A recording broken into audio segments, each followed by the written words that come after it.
So we are now starting on the final part of our Illustrator project. Before we start that project, I wanted to give you a super quick review on what you should have finished by now. You should have lines that are repeated in sets of 5, a total of 6 different lines that are each in a set of 5. You can see that some of mine only have 4, so I should correct that, and I will. But you should have 30 lines total, which is 6 sets of 5 each.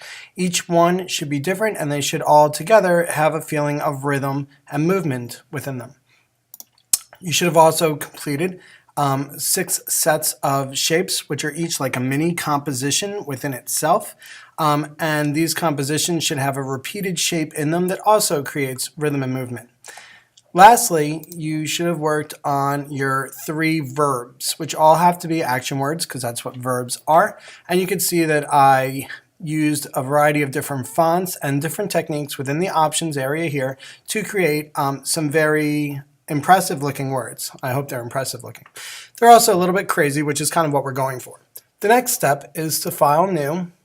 I'd also like to mention really quick that I stayed within color themes of our school colors. You don't have to do that, but color themes work well in each area. You could see that probably if you didn't, you'd see that that mine might look a little bit neater despite all of the craziness within it. But it looks neater because of that color scheme. So I'm going to go to File New now because I'm ready to make my 4th and final part, which I'm going to call A Final. Oops, and we're going to spell it right. My first name is Mr. My last initial is C, and I'm in grade 9. All right, for this, we have to complicate this a little bit by changing the number of artboards to 3 because we're now going to make 3 projects together as a triptych. Most of it, however, is just going to be moving things, so don't be worried yet. We want our 3 artboards, which are the pieces of paper, to be next to each other. So we're going to click this. And we want this stuff to stay. Make sure this isn't just first, and then change these if you have to. But when I press OK, you should have something like this. All right, our first step is to drag out our verbs window. I'm going to press Command 0 to hopefully make it so that I can see the whole screen, but that didn't really work. And now I'm going to use my selection tool to Command G those words so that they come in as a set to each area here. So that might take a couple seconds because your words are probably the spot that took the most work on. So meaning that like there's so much in these that it takes a lot of memory for me to copy paste them. But if it takes me any time, I'll just fast forward it so you can see the end. Once you have all 3 of your words in and grouped, you can just X out this part of the project.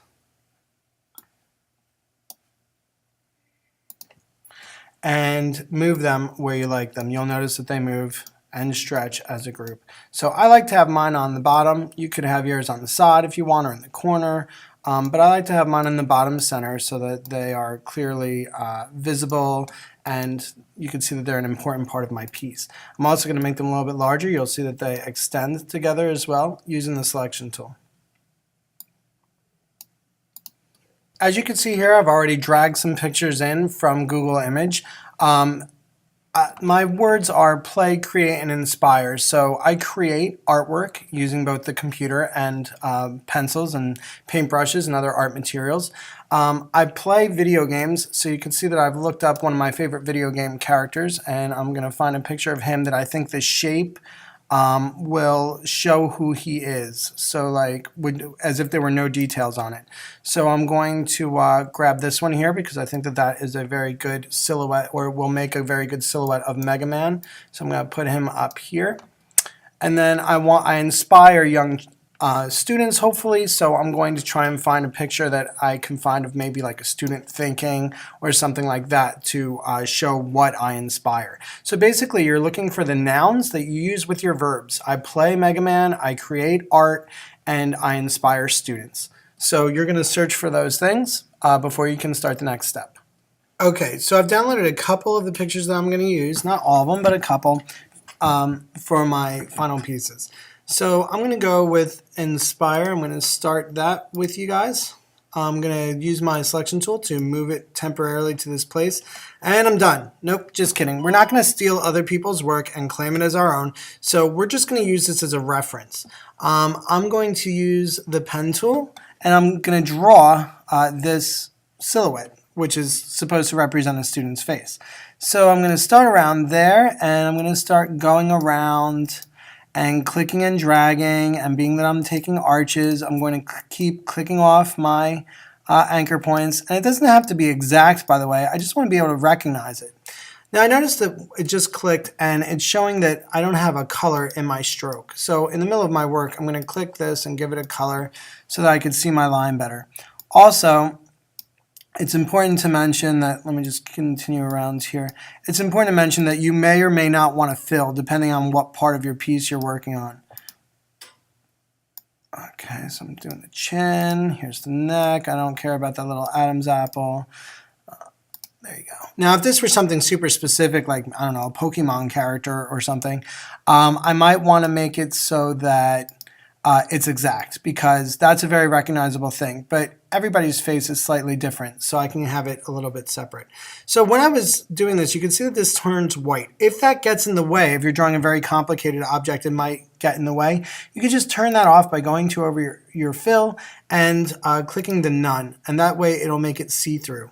In this case, I like it white, so I'm going to keep it that way. You can also change that if you had it selected, like if you selected off of it and then selected it, you could also select it up here and go to your pen tool. But being that now I'm starting fresh almost, Command Z, I would have to, Command Z again, I would have to go over to the last anchor point and look for that slash, which means I'm going to continue my drawing. Now, coincidentally, I don't want this part of the head actually, so I'm really going to change this part of it. I want the head to be like as if it's opened and their brains are accessible to new thoughts, okay, because that's what inspiring means. So I also changed this drawing a little bit. So there you go. I'm now going to move this off to the side, and I could delete it, but I'm not. I'm going to leave it there for now. Now that I have this outline to work with, my silhouette, I can make it the size that I want. And I can add colors to it by going over to my fill and basically treat it just like a regular shape, like any other shape that you made. You'll notice this is a very simplified shape. Oh, I noticed I warped it a little bit. I'm going to first unwarp it. It's a very simplified shape, but it definitely, you can tell that it's a person's silhouette with an opened head. So that's all I was going for. So now if I go over here, you know that you could go to these different gradients and what have you, and patterns and any other simple colors that you want to go to, and you could start working on your color scheme. I'm going to do something like maybe this. All right, and there you go. All right, so now I want that object to move to the back because I want my word to come above it so that I can put it like this. And this is the point where I would first do my other pieces. But this is basically, we're very near the end of the game. So I'm going to move forward and do my drawings for each of the different projects, and then I'll let you join and show you the last step.